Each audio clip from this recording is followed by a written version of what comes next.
Salut à tous. Je voulais vous parler de magie.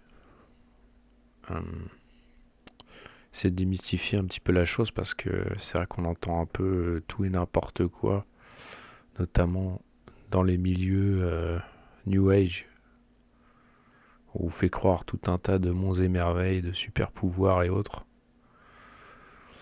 De ce que j'ai compris, la magie, c'est pas ça. Ok, en fait, il mélange le vrai et le faux. Euh, voilà, donc je suis pas un expert. Ok, je vais vous partager en fait les connaissances rudimentaires que j'ai pu acquérir et que j'ai pu comprendre au fil de mes recherches. Donc c'est parti. En fait, le l'être humain, nous, on est constitué de plusieurs couches. On est comme des oignons, un peu. Et en fait,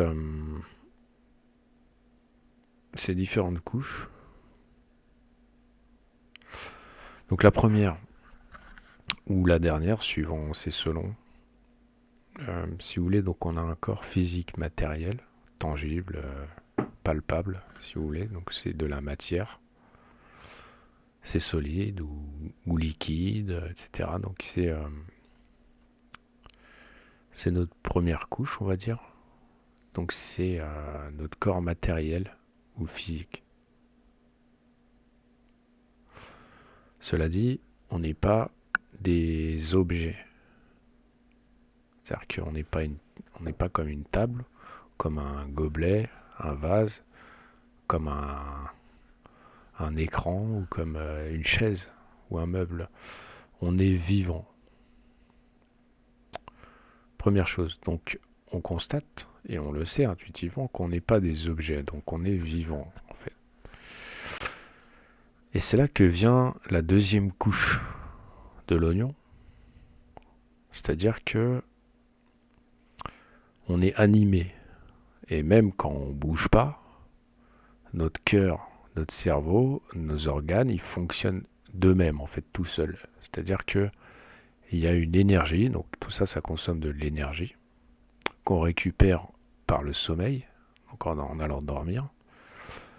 Et en état d'éveil, on dépense cette énergie. Donc même quand on fait rien, on en dépense un petit peu, puisqu'on a des organes vitaux qui fonctionnent H24 pour nous tenir en vie, pour maintenir le corps en vie, corps physique.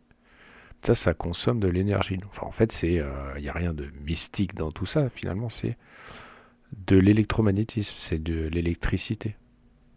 En fait, la seule source d'énergie sur Terre, c'est l'électricité. Donc, notre corps contient de l'électricité pour être animé, pour être en vie.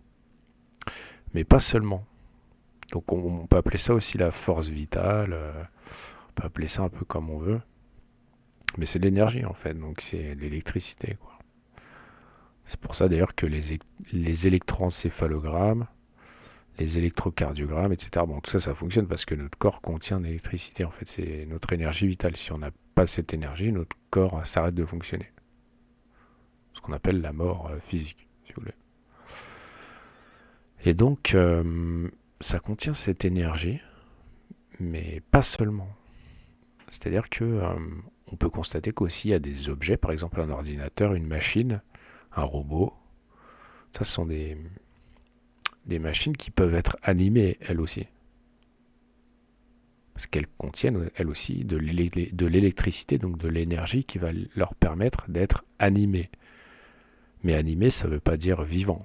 Donc là aussi, on sait intuitivement qu'on n'est pas des robots ou des machines. On est conscient. Donc on contient encore d'autres éléments en nous, en plus de ce que peuvent contenir des objets inertes ou des machines.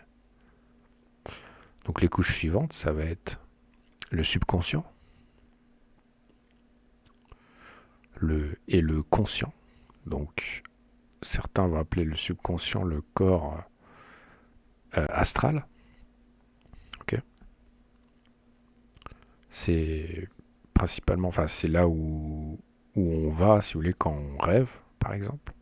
On est dans notre subconscient et on explore notre subconscient quand on rêve. Donc c'est une partie de nous. Et il y a aussi le conscient, donc le mental. Ok. Donc ça, ce sont des choses que les machines n'ont pas. Elles n'ont pas de subconscient ni de mental, elles ne réfléchissent pas. Elles ne sont pas conscientes. Et on a aussi les êtres humains. Alors je vais partir du principe que tous les êtres humains sont pareils à ce niveau-là. Je sais qu'il y a des théories qui disent que certains êtres peut-être ne contiendraient pas certains éléments, qu'on ne serait pas tous exactement pareils à ce niveau-là, mais j'ai pas de preuve formelle de ça. Donc je vais m'en tenir au basique, c'est-à-dire que on va partir du principe qu'on est tous dotés des mêmes attributs à ce niveau-là. L'être humain en particulier est doté d'un esprit. C'est-à-dire que l'esprit, c'est nous-mêmes, c'est notre essence et on peut s'observer penser. C'est-à-dire on peut s'observer nous-mêmes, notre corps physique, on peut observer notre subconscient, on peut observer notre conscient et nos pensées. On peut s'observer nous-mêmes être en train de penser. Donc c'est l'observateur, si vous voulez, en background, en, en arrière-plan, c'est nous en fait. On peut s'observer nous-mêmes en train de réfléchir à des trucs, par exemple. Et en train d'agir, et en train de faire des choses dans la vie matérielle, etc. Donc ça, c'est un attribut spécifique aux êtres humains et peut-être à certains animaux aussi. Ça, je ne pourrais pas le confirmer à 100%. En tout cas, ce qui est une certitude, c'est que les humains sont dotés d'un esprit, donc.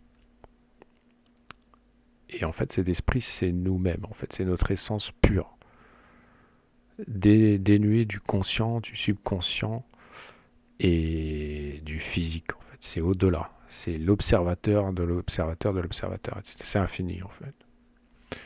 Et on peut le constater au quotidien. Ce sont des choses, c'est pas des choses complètement mystiques, etc. Ce sont des choses finalement qui sont.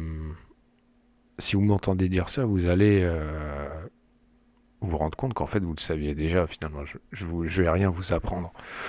Si vous voulez, ceux qui ont réfléchi ou enfin même, vous allez m'entendre dire ces choses-là et ça va résonner en fait, puisque vous allez, bah oui effectivement, je peux m'observer, penser, etc. Mais alors qui est cet observateur? Bah, c'est vous. C'est ce qu'on appelle l'esprit. Et donc, ces couches, en fait, d'ailleurs, en magie, sont souvent représentées. C'est pour ça que j'ai mis ce fond d'écran, parce que elles sont représentées par les 5 éléments. Donc, l'élément terre, qui représente le corps matériel, ou le monde matériel. Donc, tout ce qui est la matière, tangible.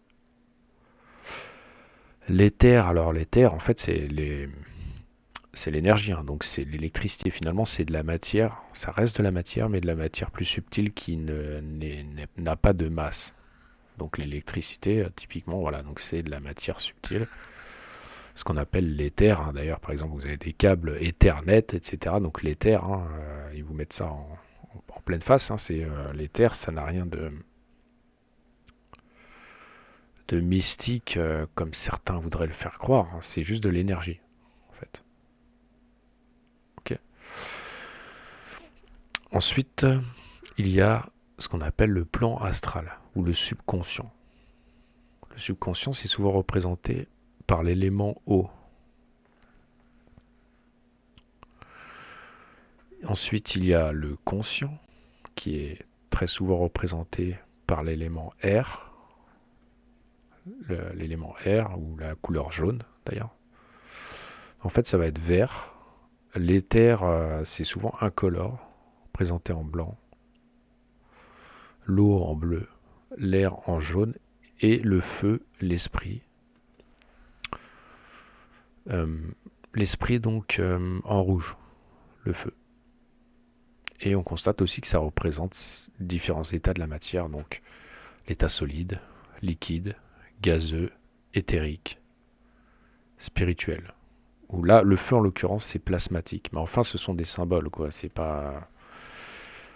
La magie utilise des symboles qui sont pas à prendre au pied de la lettre. En fait, c'est une erreur et un mensonge aussi qu'utilisent souvent les mystiques un peu du New Age, qui ont tendance à essayer de faire croire aux gens que les symboles sont en fait des choses à prendre au sens littéral. Les symboles sont des représentations physiques de choses qui sont difficiles à décrire avec des mots, tout simplement, quoi. Donc, et puis une image, comme on dit, une image vaut mieux que 1000 mots. Les symboles, c'est ça en fait. Ce sont des images qui servent à simplifier le, la communication, tout simplement. Voilà, donc on est composé, hop, on est composé de ça. Voilà, donc ça parle direct en fait. Quand on sait décoder les symboles, on voit ce que ça veut dire. Donc, en fait, la plupart des gens, et moi y compris avant que j'étudie un peu ça, encore une fois, je suis pas un expert, hein, j'ai vraiment des connaissances de base, quoi, mais euh, la plupart des gens n'ont pas le temps de s'occuper de ces choses-là, n'ont pas le temps ni l'énergie, et sont pas réellement conscientes de ça. Parce qu'on leur apprend que, ouais, en fait, ils sont juste un corps et qu'en gros, on est des robots, quoi, en fait. Euh, et qu'il n'y a rien d'autre, quoi. Qu'une fois que le corps physique s'arrête de fonctionner, donc le véhicule, il n'y a pas de conducteur, en fait, au véhicule. C'est-à-dire que tout s'arrête. Donc c'est effectivement une pensée qui est dominante dans notre monde moderne et qui engendre la peur et l'angoisse. On le constate aujourd'hui, hein, les gens ont tellement peur de mourir qu'ils ont peur de respirer de l'air. Les gens sont venus à avoir peur de l'air. Ils s'empêchent de respirer pour pas mourir. On en est là en fait. Parce qu'il y a une peur vraiment maladive, euh, psychotique de la mort. Alors que on y passe tous. De toute façon, c'est inévitable. Le souci là-dedans, c'est de trouver un équilibre. Donc souvent, on appelle les magiciens, j'appelais les magiciens, mais si vous voulez, dans toutes les traditions ésotériques, occultes et anciennes, occulte ça veut dire caché, ésotérique aussi, et donc les anciennes traditions, on va dire les traditions ésotériques, enseignent ce qu'on appelle le juste milieu ou l'équilibre, hein, le yin, le yang, tout ça. Et là, on est en plein dedans en ce moment, c'est-à-dire qu'il y a un déséquilibre mental dans la masse de la population entre la peur de la mort, qui est quelque chose de sain en soi, c'est-à-dire que on va pas prendre des risques délibérés et complètement absurdes de oh bah tiens la peur en fait si vous voulez c'est un moyen de défense tout simplement, donc c'est un moyen de protection, donc si on a peur de absolument rien, bon on va pas faire de vieux os quoi, parce que on va se jeter d'une falaise et puis on n'aura pas peur, donc enfin ça permet de se protéger, ou par exemple face à un prédateur ou face à un danger en général on va réagir pour se défendre ou pour fuir ou pour éviter un danger, si vous voulez. Donc la peur a une utilité. Mais c'est une question d'équilibre entre la phobie maladive, et c'est pas une critique que je fais nécessairement parce que moi aussi j'ai une phobie. Voilà, beaucoup de gens ont des phobies. Mais j'ai quand même l'honnêteté de reconnaître que c'est complètement débile. Ce n'est pas rationnel, quoi. C'est idiot. C'est pas basé sur quelque chose de scientifique, ma phobie. Par exemple, je pense à la phobie des insectes.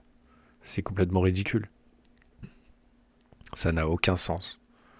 Et je ne vais pas imposer ma phobie aux autres. C'est-à-dire que si j'ai peur des insectes, je vais me débrouiller avec ça. Je ne vais pas empêcher les autres de vivre parce que j'ai peur des insectes. je vais devoir prendre sur moi en fait. Ou éviter les endroits où il y a trop d'insectes. Mais je vais pas emmerder le monde entier avec ça. Parce que je sais reconnaître que c'est idiot. Bien. Donc, il y a un équilibre à trouver entre la peur de la mort et savoir reconnaître que finalement la mort, ce qu'on appelle la mort, en fait, c'est l'arrêt du véhicule, mais le conducteur, lui, il meurt pas, hein. Voilà, c'est nous-mêmes, en fait. C'est juste un véhicule, le corps physique. Et donc, euh, l'équilibre à trouver entre la peur et ne pas non plus trop s'en faire. D'accord. Entre la peur irrationnelle et la peur rationnelle, quoi. S'empêcher de respirer pour ne pas mourir à l'air libre en pleine forêt ou tout seul dans sa bagnole, c'est irrationnel. C'est complètement irrationnel. Même à deux dans une bagnole. Enfin, à moins que vous soyez sûr que votre collègue ou votre ami ou votre frère, soeur, je sais pas, euh, soit très malade. Dans ce cas-là, ouais, ça peut se justifier. Mais si personne n'a de symptômes de rien, on va pas. Je veux dire, à un moment donné, il faut arrêter, quoi. Donc c'est ça en fait. C'est un déséquilibre qui est créé et on nous apprend pas en fait cette sagesse à essayer de trouver un équilibre. Et c'est voulu. C'est-à-dire qu'on va pas s'empêcher de vivre pour ne pas mourir non plus. Vous comprenez? Puisque de toute façon, c'est la fatalité, c'est qu'on va mourir. Donc à un moment donné, faut se détendre un petit peu, quoi. Ce que j'essaie de dire. Euh, donc la magie, c'est pas quelque chose de mauvais en soi, c'est quelque chose de positif puisque ça, en fait, l'idée, c'est d'utiliser ces connaissances-là, la connaissance du fait qu'on a toutes ces couches-là, pour essayer d'améliorer ces couches, justement. Donc, le, le corps matériel, physique, est gouverné par les couches, entre guillemets, supérieures. Donc, par l'énergie, puisque sans énergie, le corps physique ne fonctionne pas, par le subconscient, voilà, qui est lui-même gouverné par le conscient, qui est lui-même gouverné par l'esprit. Donc c'est une sorte de hiérarchie, si vous voulez. Des plans, voilà, ou des dimensions, on peut appeler ça des dimensions. Et donc le magicien, qu'est-ce qu'il fait? Il va pratiquer, par exemple, de la méditation, ou pratiquer des rituels pour se renforcer mentalement. En fait, il va se concentrer mentalement. Donc il va parfois utiliser des rituels de concentration pour concentrer son mental, pour conditionner son mental. Donc lui-même, son esprit, va vouloir conditionner son mental, qui lui-même, le mental, va reconditionner son subconscient, qui lui-même va faire en sorte qu'il va agir plus volontiers dans ses actions du quotidien. Ça peut être n'importe quel objectif. Voilà. Ça peut être réussir à n'importe quel objectif. Ça ne veut pas dire qu'il va réussir à tous les coups, mais ça veut dire qu'en fait, il va renforcer son mental en utilisant la concentration. Il va concentrer son mental vers un objectif précis, en agissant sur tous les plans. Et ça inclut le plan énergétique aussi. Par exemple, euh, les pensées agissent sur les émotions. Donc si je pense à quelque chose, ça va me faire réagir émotionnellement ou ça va me procurer certains sentiments, certaines envies, ou certains besoins. Voilà. Ça va me procurer quelque chose à l'intérieur qui va être un sentiment ou une émotion, donc sur le plan astral ou subconscient. Et ces sentiments ou ces émotions vont me donner envie d'agir. Par exemple, je vois une personne qui est en danger pas loin de moi, par exemple. Et je vois une personne en danger.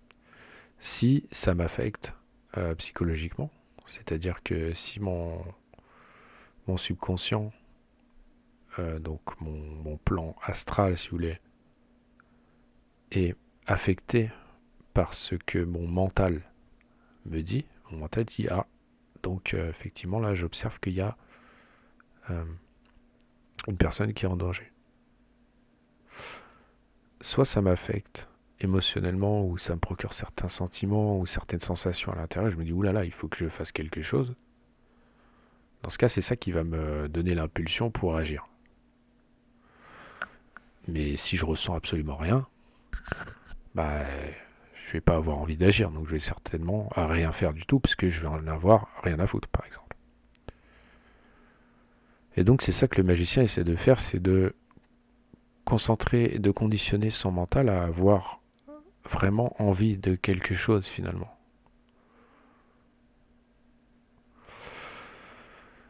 Et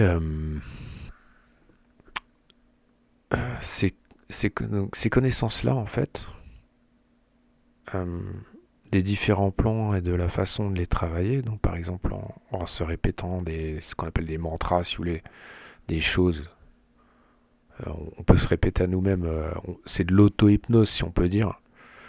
On va se répéter à nous-mêmes 1000 fois un truc, 10 000 fois un truc, et on va conditionner notre mental jusqu'à ce qu'on en rêve carrément. Et en fait, que notre plan émotionnel et sentimental soit affecté par cette chose-là suffisamment pour qu'on ait envie d'agir et qu'on agisse, en fait. Et ces connaissances-là peuvent être utilisées, je vais utiliser des guillemets, même s'il n'y a pas forcément lieu, mais bon, pour le bien ou pour le mal. Donc là, par contre, je vais utiliser des vrais guillemets entre la magie blanche ou la magie, alors je vais appeler ça la magie noire pour les besoins de la vidéo, mais je sais que certains considèrent la magie noire comme quelque chose de complètement différent. Mais pour qu'on se comprenne entre, si vous voulez, bonnes intentions, mauvaises intentions. Donc je vais simplifier, je vais dire magie noire ou magie sombre, voilà, peu importe. Je vais dire magie noire. Donc la magie, donc c'est ce côté positif que ça peut vous permettre d'atteindre plus facilement certains objectifs, de conditionner votre mental à avoir, sur tous les plans, de vous aligner en fait, si vous voulez, sur tous les plans, vers votre objectif. Mais ça peut aussi être utilisé à des fins de manipulation. C'est-à-dire que la plupart des gens qui ne sont pas conscients ou très peu conscients de ces choses-là vont se faire avoir émotionnellement, ils peuvent se faire manipuler en fait par des magiciens qui eux sont conscients de ces choses-là, donc ils savent très bien où travailler parce que c'est de la psychologie en fait, c'est de la psychologie humaine, donc ils savent très bien comment travailler le mental des humains qui ne sont pas protégés en fait. Donc on va métaphoriquement on va parler de se protéger de certains boucliers, d'utiliser certains boucliers pour se défendre, se protéger des attaques. C'est-à-dire que ce sont des attaques psychiques. Autrement dit, le bouclier, par exemple, du discernement et de la connaissance, pour pas se faire manipuler. Parce que si vous êtes ignorant et qu'en plus vous faites pas attention à ce qu'on vous dit et que vous avalez tout, vous allez vous faire manipuler. Donc c'est la base. Et par exemple, si je regarde un programme de télé et que on me fait passer un clip de quelque chose avec une petite musique émotionnelle, etc., et que je fais pas attention aux détails, et qu'on me mène vers certaines émotions qui peuvent être des émotions, ça peut être de la peur, ça peut être de la colère, ça peut être de l'envie, du désir, ce genre de choses. Euh, Ça peut être de la tristesse, etc. Donc, par exemple, une petite musique triste sur quelqu'un, en fait, ils peuvent vous montrer quelqu'un en train de se brosser les dents et mettre une musique triste et vous allez pleurer. Donc, enfin, si vous n'êtes pas protégé suffisamment ou si vous en avez rien à foutre et que vous vous laissez aller, mais ce que je veux dire, c'est que on est vulnérable. Donc, l'idée du magicien blanc, on va dire ça comme ça, c'est de se protéger et Donc de se défendre lui-même, de se connaître soi-même, mais aussi de connaître son ennemi, parce qu'on gagne les batailles pas seulement en se connaissant soi-même, c'est la moitié du travail. La deuxième moitié, c'est de connaître son ennemi. Si on ne connaît pas notre ennemi, on peut pas, on va gagner que la moitié des batailles en gros. C'est pas moi qui l'ai dit, c'est Sun Tzu. Voilà, mais je pense qu'il a raison. Donc en fait, euh, donc vous regardez un programme télé et ce qui se passe, c'est que les magiciens noirs, ils vont vous faire aller vers certaines émotions qui vont vous faire agir dans votre quotidien.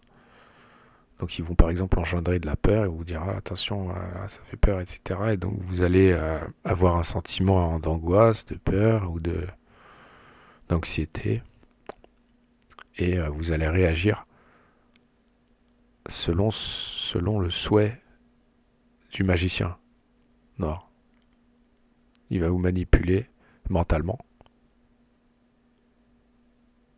et ce mental va vous manipuler émotionnellement et ensuite physiquement dans la vraie vie vous allez agir de façon irrationnelle et, euh, et c'est comme ça que les magiciens noirs fonctionnent, donc par la manipulation mentale. C'est pas des super pouvoirs avec comme on voit dans les films. Les films c'est imagé en fait ce qu'on voit dans les films.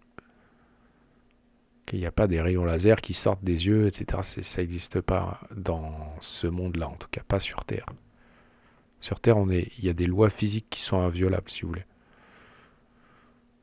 Donc on doit obéir à ces lois physiques, on ne peut pas aller outre. On ne peut pas l'éviter, on ne peut pas faire de télékinésie, ça aussi c'est un mensonge. Tout ça, ça va vous faire perdre votre temps en fait. C'est pas comme ça que ça marche. La magie, c'est se connaître soi-même et apprendre à se défendre contre ses ennemis au niveau mental.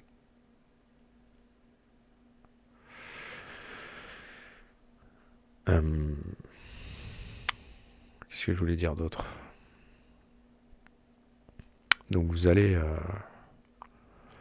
regarder la télé et on va vous montrer des images, mais aussi c'est aussi la concentration, le discernement, même si bon, je préconise de ne pas regarder du tout ça, mais si vraiment vous n'avez pas le choix ou vraiment vous avez envie de regarder la télé, faites attention aux détails. Par exemple, ils vont vous montrer un hôpital, ok. Et sur certaines images, on va voir que à côté de l'interview des infirmiers ou infirmières, il y a des mannequins dans les lits. C'est pas des êtres humains. C'est des mannequins. On voit que c'est des mannequins en fait. Ils sont en plastoc. Et ça se voit, hein, c'est ridicule. Mais seulement il faut y prêter attention parce que les images sont quand même souvent assez rapides. Ça va durer quelques secondes, 10 secondes parfois, mais bon. Et donc on est tellement sous hypnose devant l'écran qu'on fait pas attention aux détails. On regarde le mec qui est en train de parler et tout. Sauf que derrière lui, en background, c'est pas des vraies personnes quoi. Ils sont dans les lits. Donc ça, ils se sont fait choper à plein de fois hein, donc à faire ça. Mais c'est des magiciens noirs, c'est-à-dire qu'ils vont. Le but, c'est de vous manipuler, quoi. Donc ils vont vous raconter tout un tas de bobards et émotionnellement, dis donc, oh là là, tous les morts et tout. Ouais. Et donc vous allez agir irrationnellement, avoir peur de l'air, quoi, la peur de respirer, parce qu'ils vous ont dit qu'il y avait un nouvel ennemi invisible dans l'air. Rien de nouveau sous le soleil. Ça, c'est un des trucs qu'on apprend en magie aussi. Mais c'est un mot qui vient, c'est une phrase qui vient de la Bible. Voilà. Il y a certaines vérités dans les textes anciens, voilà, et ça en fait partie. Rien de nouveau sous le soleil, il n'y a pas de nouvelles, ça n'existe pas en fait. Il n'y a pas de nouvelles espèces comme ça qui sortent de nulle part, qui va vous attaquer soudainement, non. Ça n'existe pas. Puis ça peut pas vous attaquer, c'est pas vivant, hein. Je vais pas dire le nom, mais vous savez les trucs en forme de jouets pour chiens là qu'on nous montre en image de synthèse à la télé. Bon, ils nous disent eux-mêmes que c'est pas des êtres vivants, donc ça va pas vous sauter dessus en fait. Mais peu importe. L'idée, c'est de vous contrôler mentalement. C'est de la magie noire. C'est de la manipulation mentale parce que vous n'êtes pas forcément. Enfin, quand je dis vous, euh, la plupart des gens ne sont pas conscients en fait du fait qu'ils ne sont pas juste un, un sac d'os et de sang et de chair. ces costumes en chair, ce sont des véhicules.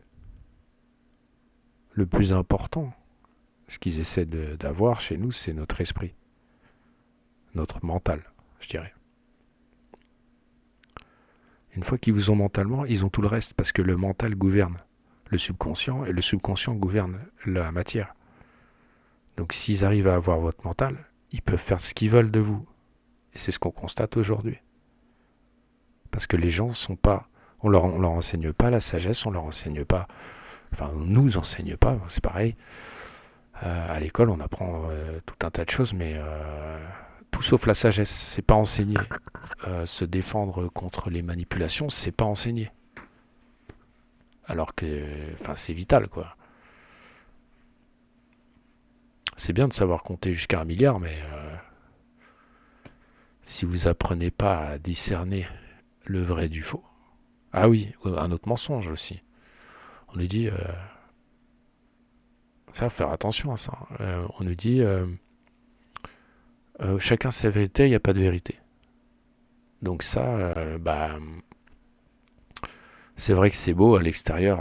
C'est les apparences, hein. C'est toujours la même chose. Les apparences sont trompeuses, hein. Les prestidigitateurs, hein, ils savent ça. Donc les magiciens noirs. Euh, la vérité, c'est quelque chose qui se constate ou non, en fait. C'est quelque chose de neutre. C'est pas quelque chose. Il y a pas plein de vérités où chacun a sa vérité. Il y a une confusion là. C'est chacun a son opinion, ça oui.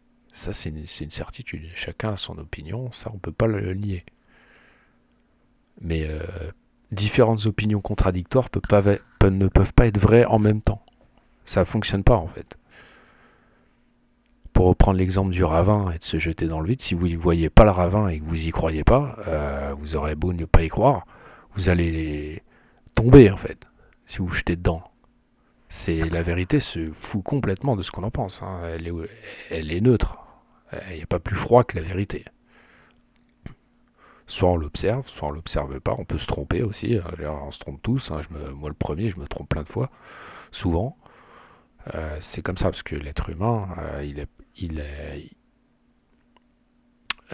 comment dire, notre condition physique humaine fait qu'on se trompe souvent, quoi. C'est comme ça. Donc. Mais rien que le terme se tromper, ça nous indique bien qu'il y a du vrai et du faux. Sinon, le terme se tromper n'existerait même pas, parce que personne ne pourrait se tromper, puisque tout pourrait être vrai en même temps, si vous voulez. Donc ça n'a aucun sens. Donc, non, tout ne peut pas être vrai en même temps. Par exemple, si je vous dis je fais 1m70 ou 1m80 ou 2m10, euh, soit les trois propositions sont fausses, soit il y en a une qui est vraie parmi les trois, mais les trois peuvent pas être vrais en même temps. Et même deux peuvent pas être vrais en même temps. Il y en a forcément qu'une. Il y a toujours qu'une vérité possible, en fait. C'est la base. Et ça non plus, on nous l'enseigne pas à l'école. Au contraire, ce qu'on nous dit, c'est oh, c'est bon, chacun sa vérité. Mais ça, c'est du New Age, ça. Ça n'existe pas dans la réalité. La réalité, justement. La réalité, c'est qu'il y a une vérité objective qui se fout royalement de ce qu'on en pense. Il y a des mensonges, il y a des vérités, il y a des gens qui se trompent, voilà, malgré eux. Tout le monde, à peu près, se trompe au moins une fois dans sa vie. Mais voilà, la vérité ne demande qu'à être observée, en fait. Et c'est ce que doit faire le magicien aussi. Le magicien est en quête de la vérité. Il doit chercher ce qui est vrai et se défendre de ce qui est faux.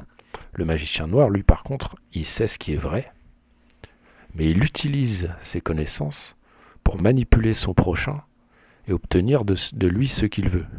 Le magicien blanc, lui, ce qu'il fait, c'est qu'il utilise ses connaissances pour s'améliorer lui-même, pour atteindre ses propres objectifs, pour se connaître soi-même et pour améliorer sa vie, son existence sur Terre, ou aider son prochain en partageant ses connaissances avec son prochain. Donc ça, c'est le magicien, bien intentionné, c'est bien. Il n'y a pas de... Voilà. Le magicien noir, lui, il garde ses connaissances pour lui, les garde secrètes. Donc parfois, il s'organise en petits groupes de ce qu'on appelle des sociétés secrètes. Okay, donc ils sont secrets. Et il garde ses connaissances pour eux et il ne les partage pas. et dans le but justement de manipuler leur prochain qui n'est pas conscient qui n'a pas ses connaissances et qui n'a pas ses, ses outils de discernement. Concernant la peur aussi irrationnelle de la mort, oui, ça fait peur la mort. Enfin voilà, parce qu'on a peur, parce que ça fait souffrir. Souvent, on crève dans d'atroces souffrances. Faut dire ce qui est, donc ça fait très peur. On est d'accord. Cela dit, on sait, enfin ceux qui veulent bien prendre la peine d'observer les millions de témoignages, parce que c'est pas ce qui manque, hein, les témoignages de gens qui sont passés de l'autre côté, hein, notamment qui ont eu des arrêts cardiaques ou des arrêts cérébraux et qui étaient en état de mort clinique pendant de courts laps de temps. Ok. Donc ça arrive régulièrement, hein. Voilà, donc c'est des gens, ils ont rien à perdre, si vous voulez, à raconter ce qu'ils ont. Ils disent, ouais, voilà ce qui m'est arrivé, en fait. C'est un truc de fou. Et donc, ma vie est bouleversée, en fait, depuis ce qui m'est arrivé, si vous voulez. Donc, les gens, en fait, c'est pas qu'ils ont ressuscité, si vous voulez. C'est juste que ils étaient vraiment... ils ont été sauvés par les médecins ou les chirurgiens qui étaient sur place de peu. Mais entre-temps, ils sont quand même passés de l'autre côté. Ils expliquent, en fait, ce qu'ils ont vécu, quoi. Tout simplement. Ils n'ont rien à gagner à faire ça. Au mieux, ils passent pour des tarés. Et le problème, c'est que les gens se moquent d'eux. Pas tous. Mais souvent, d'ailleurs, ils osent pas en parler avant longtemps parce qu'ils ont peur de passer pour des fous. Et ils ont absolument rien à gagner. Je sais qu'il y en a deux, trois qui vont vendre des bouquins. Ça arrive. Mais l'écrasante majorité des gens qui nous racontent leurs histoires de MI, ce qu'on appelle, voilà, expérience de mort imminente ou provisoire, EMP, ils ont absolument rien à gagner à faire ça. D'ailleurs, souvent, ils ont peur d'en parler parce qu'ils n'ont pas envie de passer pour des tarés, quoi. Parce que c'est pas accepté dans notre monde moderne dégénéré, où on voit que la matière. Donc il y a tellement de témoignages que si vous voulez, ça devient évident, mais comme le nez au milieu de la figure, que effectivement il y a autre chose après et même avant. D'accord. Euh, pour faire une analogie avec un ordinateur, par exemple, c'est pas parce que votre ordinateur, si vous voulez, l'ordinateur pour fonctionner, il a besoin d'un software. Il y a le hardware et le software.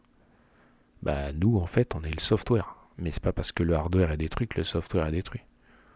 Ou avec une radio, c'est pareil. C'est pas Windows qui est cassé si je casse mon écran. Windows, il est pas cassé.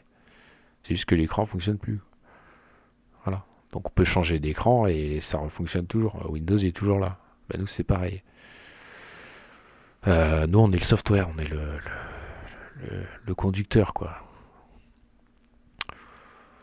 Une radio, c'est pareil. C'est pas parce qu'on casse la radio que le signal est cassé. Le signal est toujours là, c'est la radio qui est cassée.